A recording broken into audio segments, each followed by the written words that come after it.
Action. देर रात को अचानक से एक बुजुर्ग शख्स की आंखें खुलती हैं और वह देखता है कि उसकी विधवा बहू के कमरे से कुछ आवाज़ आ रही है और साथ ही साथ कमरे की लाइट भी जली हुई है।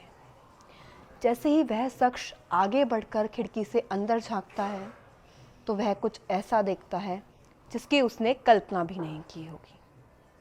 वह देखता है कि उसकी बहू अंदर नग्न अवस्था में खड़ी हुई है। इस दृश्य को देखकर वह बिल्कुल हैरान हो जाता है।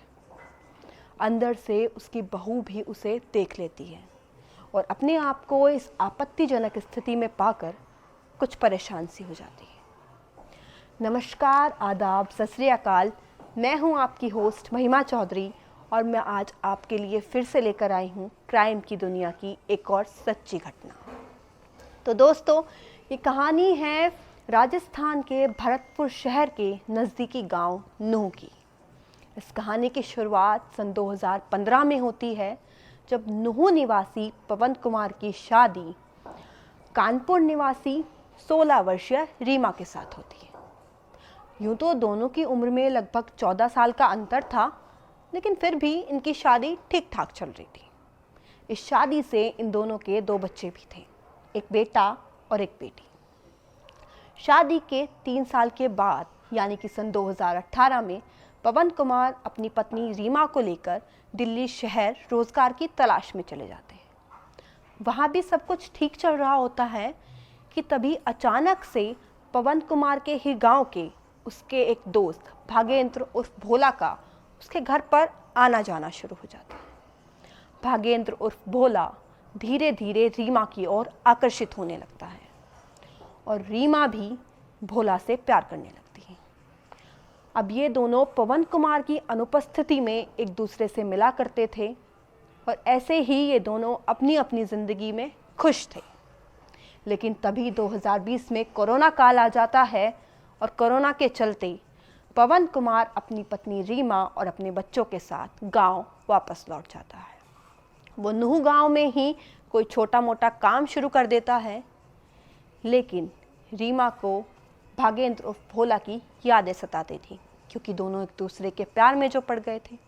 और इसी कमी को पूरा करने के लिए वो कभी कभी भोला को घर पे बुलाया करती थी और अपने पूरे परिवार को खाने में नींद की गोलियां मिला कर दिया करती थी। एक दिन ऐसे ही अचानक भोला को वो अपने घर बुलाती है और 29 मई 2022 की ये बात है, जिस रात ये दोनों संबंध बना रहे होते हैं और रीमा के पति पवन कुमार की आँख खुल जाती है।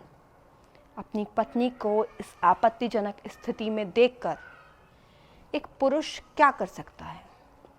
जी हाँ, वो बेकाबू हो सकता है और यही पवन कुमार के साथ हुआ।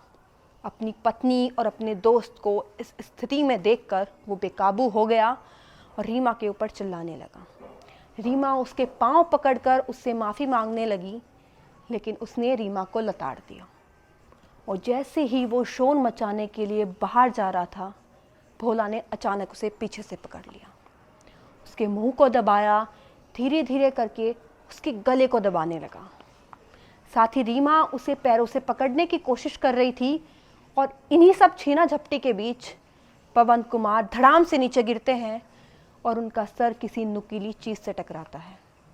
सर से बहुत खून बहता है और पवन कुमार की मृत्यु हो जाती है। अब पवन कुमार की मृत्यु होने के बाद भागेंद्र उर्फ भोला अपने बाहर खड़े एक दोस्त दीप को आवाज़ लगाकर अंदर बुलाता है और दीप भोला रीमा की मदद से पवन कुमार की लाश को वहाँ से लेके चले जाते हैं। वो उस लाश को ले जाकर नज़दीक के किसी नहर में फेंक देते हैं और रीमा उस कमरे में खून के सारे दागों को साफ करके सो जाती है। अगली सुबह जब परिवार के सभी लोग उठते हैं, लेकिन उन्हें पवन कुमार के बारे में कुछ पता ही नहीं चलता। उसके बाद परेशान होकर पवन कुमार के पिता हरप्रसाद शर्मा अपने नज़दीकी थाना जिक्साना में जाकर अपने बेटे की गुमशुदगी की रिपोर्ट दर्ज करवाते हैं।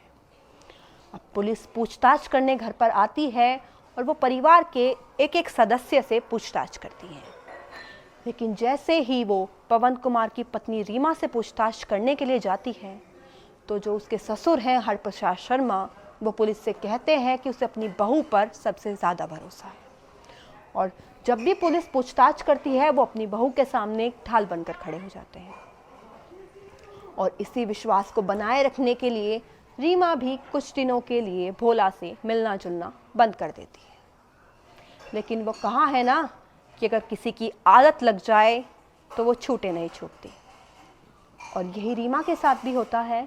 रीमा को जो है भोला की यादें सताने लगती हैं और 16 अक्टूबर 2022 की शाम को रीमा कॉल लगाती है भोला को और उसको मिलने के लिए बुलाती है। भोला भी उसके प्यार में पागल हुआ भरतपुर के लिए निकल जाता है। उसी दिन वो करीब रात को 1 बजे संबंध बना रहे होते हैं और उन दोनों को इस स्थिति में रीमा के ससुर हरप्रसाद शर्मा देख लेते हैं। अपनी बहू को किसी अनजान व्यक्ति के साथ इस स्थिति में देखना उनके लिए आसान नहीं था और वो अचानक से बौखला उठते हैं और उनके ऊपर चिल्लाते हैं। लेकिन वो दोनों मिलकर उनको समझाने की कोशिश करते हैं, लेकिन हरप्रसाद शर्मा के लिए ये एक सदमे की तरह था। वो उनकी बातें नहीं समझते।